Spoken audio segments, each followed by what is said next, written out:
Hello friends, this is Nizam. Welcome back to my YouTube channel. So కొత్తగా raise అవుతున్న question ఏంటంటే, మనం నార్మల్గా ఎగ్జామ్కి వెళ్ళేటప్పుడు అప్లికేషన్ ఫామ్, ఇంకా అప్లికేషన్ ఫామ్ మీద కాలేజ్ స్టాంప్, సైన్, ప్రిన్సిపల్ది ఇవన్నీ అడుగుతారు. బట్ అదైతే 12 ఇన్స్ట్రక్షన్స్లలో ఇక్కడ 12 పాయింట్స్లో ఒక్క దగ్గర కూడా వాళ్ళు మెన్షన్ చేయలేదు కాలేజ్ స్టాంప్ కావాలి, అప్లికేషన్ ఫామ్ ఎగ్జామ్ సెంటర్కి తీసుకురావాలని. జస్ట్ ఆల్ టికెట్ క్యారీ చేయాల్సినవి థర్డ్ పాయింట్ క్లియర్గా ఉంది. మనం ఏం క్యారీ చేయాలంటే జస్ట్ పెన్, హాల్ టికెట్, ఇంకా మన original identification card, Aadhaar, pan, అది ఏదైనా. సో అవే అన్నారు. నాకు తెలిసి బెటర్ ఒకవేళ మీ కాలేజ్ దగ్గరలో ఉండి మీరు అందుబాటులో ఉంటే బెటర్ మీరు స్టాంప్ వేయించుకున్న అప్లికేషన్ కూడా తీసుకెళ్ళండి.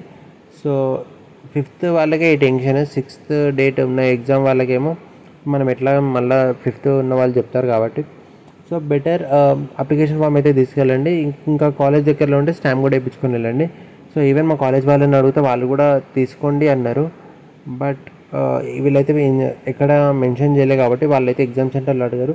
ఈవెన్ నేను రీసెంట్లీ ఎడ్యుకేషన్ సెట్ బీటీది ఎంట్రన్స్ టెస్ట్ రాసిన, అక్కడ కూడా వాళ్ళు నన్ను ఏం అడగలేదు, అప్లికేషన్ అడగలేదు, స్టాంప్ అడగలేదు, ఏం లేదు. జస్ట్ హాల్ టికెట్ తీసుకెళ్ళిన, హాల్ టికెట్ మనం ఒరిజినల్ కార్డు, పెన్ను తీసుకెళ్ళి రాసి వచ్చిన.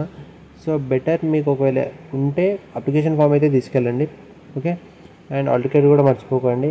అట్లనే మీరు ఇన్స్ట్రక్షన్లో ఉన్న 12 పాయింట్స్ క్లియర్గా చదవండి. సో మీకు కూడా ఏం డౌట్ ఉండదు. And thanks for watching. Please do like, share and subscribe.